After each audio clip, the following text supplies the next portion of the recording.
बिस्मिल्लाह ए रहमान रहीम। अस्सलाम वालेकुम प्यारे दोस्तों। यह कहानी एक हिंदू भाई की है जिसने अपना नाम बदलकर हज करने के लिए मक्का पहुंचने की कोशिश की। इस वीडियो में हम जानेंगे कि उस भाई के साथ वहां पहुंचने के बाद क्या हुआ और यह कहानी हमें किस खास नसीहत की ओर ले जाती है। आइए इस रोचक सफर पर चलते हैं। दोस्तों, जैसा कि आप सब जानते हैं, सऊदी अरब के मक्का और मदीना शहर में गैर मुसलमानों का जाना मना है। इन दोनों शहरों में हिंदू लोगों को जाने की इजाजत नहीं है और यहां पर उनका जाना सख्त मना है। अगर कोई गैर मुस्लिम शख्स किसी गलत तरीके से मक्का और मदीना में जाने की कोशिश करता है तो उसके साथ क्या होता है, ये जानकर आपके भी रोंगटे खड़े हो जाएंगे। आज की इस वीडियो में हम आपको सुनील नाम के एक शख्स की कहानी बताएंगे जो अपना नाम बदलकर मक्का और मदीना पहुंच जाता है, लेकिन वहां पहुंचने के बाद उसके साथ जो कुछ भी होता है उसे देखकर आप हैरान और परेशान हो जाएंगे। यह वीडियो आपको सोचने पर मजबूर कर देगा। इंशाअल्लाह इसे देखने के बाद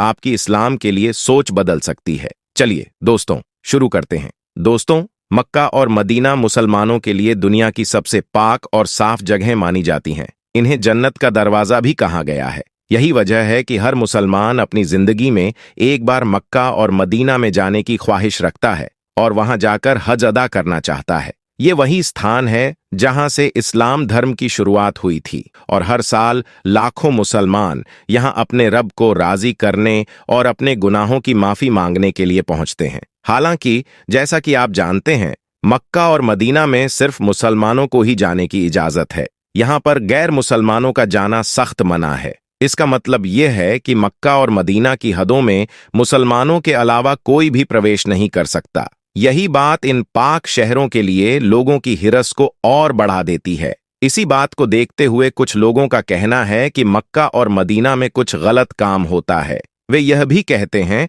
कि मक्का में कोई ऐसी चीज रखी गई है जिसे मुसलमान लोग दुनिया के दूसरे धर्म के लोगों से छुपाते हैं। लेकिन हम आपको बता दें कि ये दुनिया की सबसे पाक और साफ जगहें हैं। यहां पर कुछ गलत होना तो दूर, कोई गलत काम करने के बारे में सोच भी नहीं सकता है। यहां पर सिर्फ और सिर्फ सच्चे दिल से अल्लाह की इबादत की जाती है और अपने अपने गुनाहों की माफी मांगी जाती है। फिर भी कुछ लोग चाहे कितनी भी बार समझा दें, वे इस बात को मानने के लिए बिल्कुल भी तैयार नहीं होते हैं कि मक्का और मदीना में कुछ गलत नहीं होता। इसलिए वे कुछ गलत तरीके से मक्का और मदीना में जाने की कोशिश करते हैं और कोई न कोई गलत रास्ता अपनाकर वहां घुसने की कोशिश करते हैं। लेकिन ऐसे लोगों को यह नहीं भूलना चाहिए कि इस्लाम अल्लाह का बनाया हुआ धर्म और दीन है। मक्का और मदीना में जो भी नियम और सिस्टम बने हुए हैं वह भी अल्लाह के ही बनाए हुए हैं।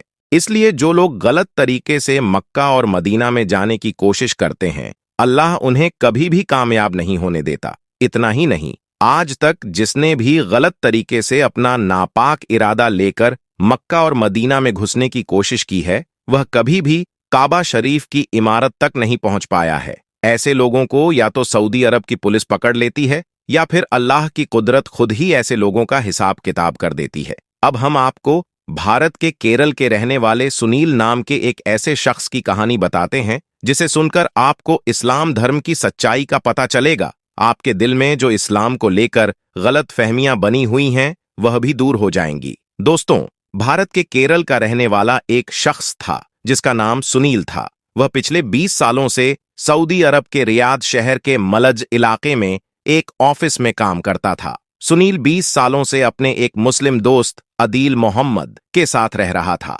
सुनील अपने मुस्लिम दोस्त के साथ रहने की वजह से इस्लाम की तरफ काफी मुतासिर हो गया था। उसे इस्लाम धर्म बहुत अच्छा लगने लगा था। इसी वजह से जब भी रमजान का महीना आता तो सुनील पूरे महीने रोजा रखता, अपने मोबाइल में कुरान की तिलावत सुनता रहता। यह सब करके सुनील को बहुत सुकून मिलता था। आप यूं समझ लें कि सुनील अल्लाह के पैगंबर हजरत मोहम्मद सल्लल्लाहु अलैहि वसल्लम के बताई हुई रास्ते और तौर तरीकों से बहुत ही ज्यादा मुतासिर हो चुका था। उसे मुसलमानों का तौर तरीका काफी पसंद आने लगा था। इसी वजह से सुनील ने अपने मन ही मन में इस्लाम धर्म को कबूल भी कर लिया था। दोस्तों, उसके बाद सऊदी अरब में सुनील जिस कंपनी में काम करता था उसकी हालत बिगड़ गई और वह कंपनी धीरे धीरे लोगों को घर भेजने लगी। ऐसे करते करते एक दिन सुनील का भी नंबर आ गया, यानी कि सुनील को भी अपने घर भेज दिया गया। अब सुनील केरल में अपने घर पर आ गया था और अपने लोगों के बीच में रहने लगा था।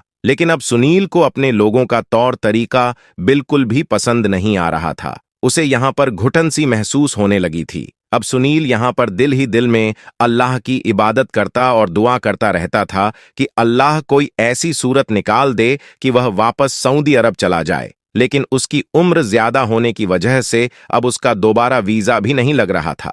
आखिर में उसने अपनी चुप्पी तोड़ी और सबके सामने इस्लाम धर्म को दिल से कबूल कर लिया और अपने घर में ही अल्लाह की इबादत करने लगा, नमाज पढ़ने लगा। सुनील के इस काम को देखकर उसका समाज बहुत ही ज्यादा नाराज हुआ। उन्होंने उसे अपने समाज से बेदखल कर दिया, यानी कि उसे अकेला कर दिया। लेकिन याद रखिए, जो अल्लाह की राह में चलता है, अल्लाह उसकी मदद जरूर करता है। सुनील इस बात को अच्छी तरह से जानता था, इसलिए उसे अपने अल्लाह पर पूरा भरोसा था कि अल्लाह उसकी इस मुश्किल को जरूर दूर कर देगा। दोस्तों, हम आपको बता दें कि मुसलमान बनने के बाद सुनील ने अपना नाम बदलकर अहमद रख लिया था और उसने फिर अहमद के नाम से ही अपना दूसरा पासपोर्ट भी बनवाया था। इस्लाम कबूल करने के बाद सुनील अहमद एक सच्चे मुस्लिम की तरह 5 वक्त की नमाज भी पढ़ने लगा था और इस्लाम की दी गई नसीहत पर भी चलने लगा था।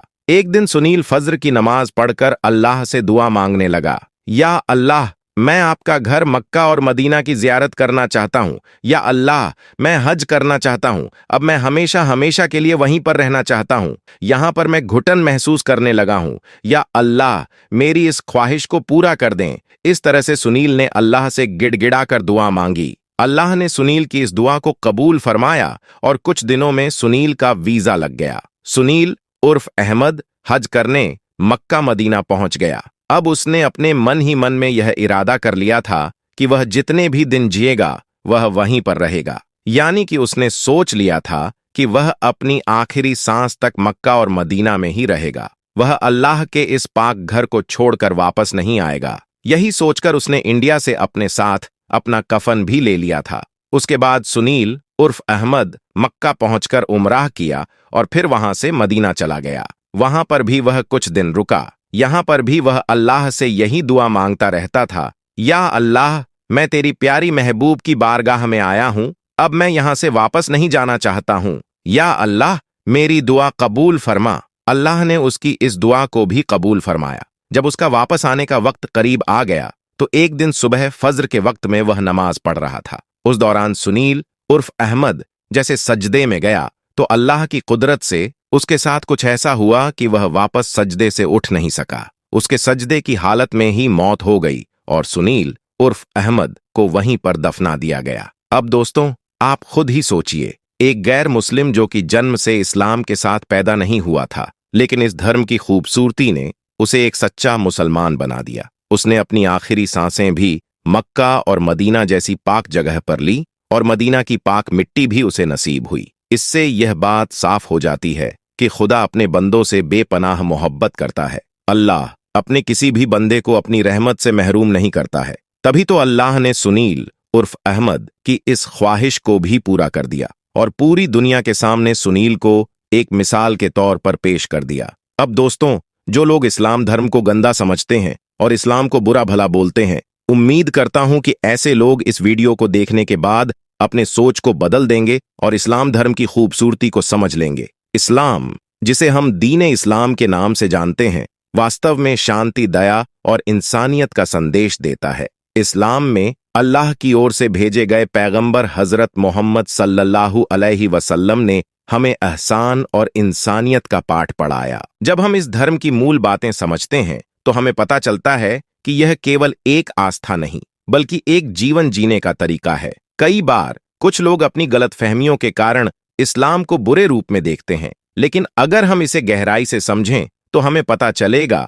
कि इस्लाम ने हमदर्दी, सहानुभूति और एकता की बहुत बड़ी सीख दी है। हमारे प्यारे पैगंबर सल्लल्लाहु अलैहि वसल्लम ने हमेशा मिसाल पेश की है कि कैसे हम एक दूसरे के प्रति प्यार और सम्मान के साथ रह सकते हैं। हमें यह भी याद रखना चाहिए कि कुरान में अल्लाह ने हमें दूसरों के धर्मों का सम्मान करने का आदेश दिया है। जब हम एक दूसरे की धार्मिक मान्यताओं को समझेंगे और उनका सम्मान करेंगे, तभी हम एक बेहतर और अधिक शांतिपूर्ण समाज बना पाएंगे। याद रखें, किसी को भी किसी के धर्म की बुराई नहीं करनी चाहिए, क्योंकि सबको अपना अपना धर्म प्यारा होता है। इसलिए हम सबको चाहिए कि हम किसी भी धर्म की बुराई ना करें।